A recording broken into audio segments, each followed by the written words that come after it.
before we dive into the 3 exercises, we need to understand the mechanics behind each stroke. So we're going to start in this position right here, about an inch above the surface of the drum, and always aim to the center. This is very important. So the tap stroke, it's just a little flick of the wrist right here. So you're going to start and you're going to finish in the same position. And this is a grace note. This is not an accented note, so there shouldn't be a lot of energy here. There's no involvement of the elbow, there's no involvement of the shoulder. So this is the tap stroke right here. Very simple. Now, the next stroke is the downstroke. And this is really what gets everything else going. So to understand the downstroke, we have to imagine as if our arm functions like a whip.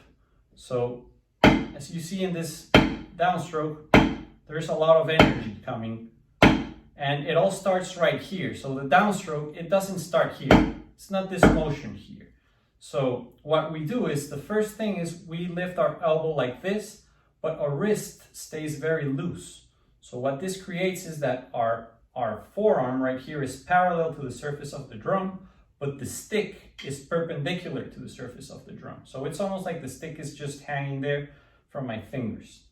Once we are here, we pull our elbow back in, and then our wrist is still, our wrist is not tense at all. And then it's just the motion of our arm coming down and gravity that allows us to get that accented note right there. Same thing with the left hand. Now, if you see, if I play a lot of these downstrokes, sometimes accidentally almost, I get another note in there. See? Downstroke, and then this motion here creates another note, which is the upstroke. So the upstroke is a result of the downstroke. And the faster you play, you can use the upstroke as leverage to pretty much impulse your arm back up. So those are accented notes, and then if you see, when I play this exercise right here, my left hand is just playing tap strokes, and then my right hand is playing downstrokes, and then the upstroke is just a consequence of my whip motion. Same thing with the left hand.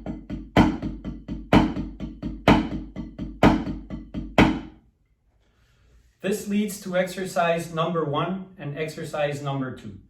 Exercise number 1 is just playing downstrokes and upstrokes with our right hand.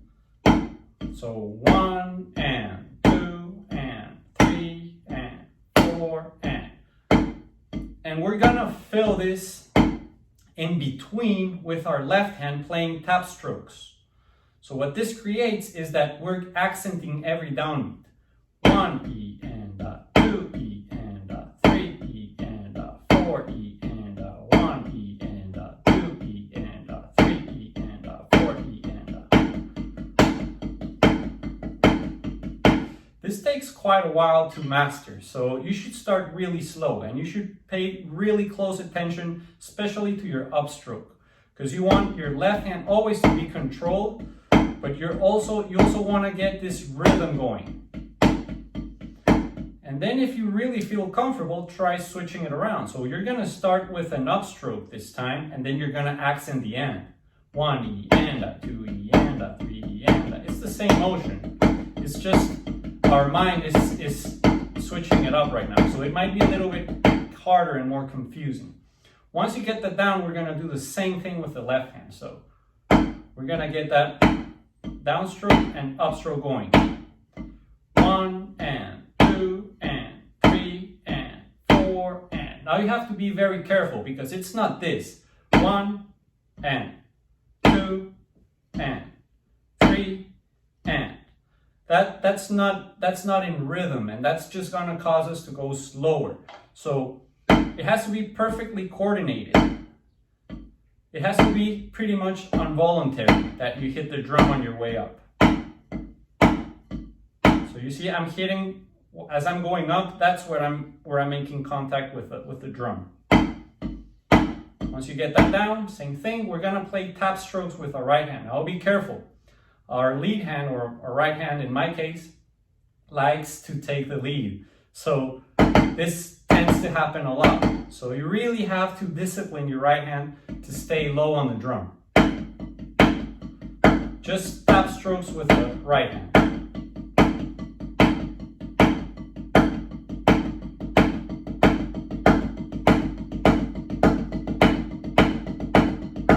Now the right way to do this, because this takes quite a while to develop. The first thing is very hard to really understand the concept and to really feel. It's like a circular motion. It's almost like a locomotive motion.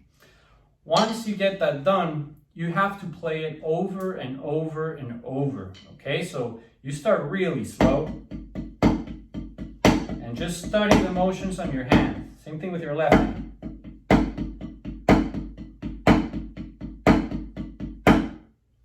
Once you're able to control this, we're going to move on to exercise number 3. So in exercise number 1, you learn how to play 16th notes, accenting the downbeat, leading with your right hand. In exercise number 2, you did the same, leading with your left hand. And now in exercise number 3, we're going to play triplets. 1, 2, 3, 1, 2, 3, 1, 2, 3, 1, 2, 3. Now the dynamic changes here a little bit, because now we're playing a tap in between the upstroke and the downstroke, like this. So it goes down, tap, up, down, tap, up. And this is harder than it seems, okay? So make sure you spend the time to learn this motion here, because then it becomes one motion. I'm not doing 1, 2, 3, 1, 2. It's not that. It's one simple motion. From one downstroke, I'm getting a tap stroke, and then on my way up, I'm getting an upstroke.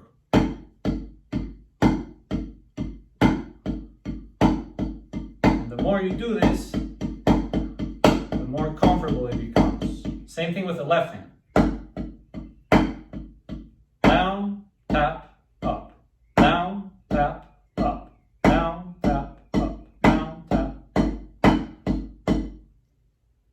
And then you just have to blend them together. But you have to be aware of how it starts. This is a little bit tricky, so go really slow with me here. So the first one is a downstroke with your right hand. Then you're going to go with an upstroke with your left hand. Then you're going to play a tap with your right hand. And then you're going to play a downstroke with your left hand. And then you're going to play an upstroke with your right hand. And then a tap with your left hand. And then you're back in the cycle. So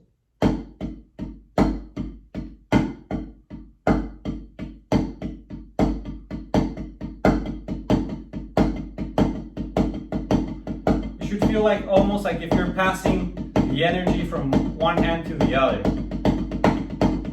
And then once you memorize this little choreography, you're able to put some speed in it. So that's the concept of the Moeller method. So what you should do is play each exercise very slowly. Then we're going to be able to play drum rolls effortlessly, accenting random notes, you know, like a patterns like.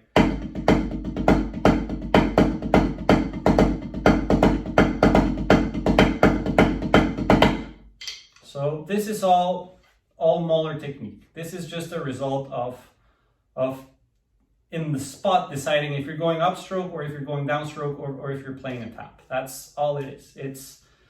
It takes a while to get there, but if you put the time, if you put the hours, I promise you it will become very easy.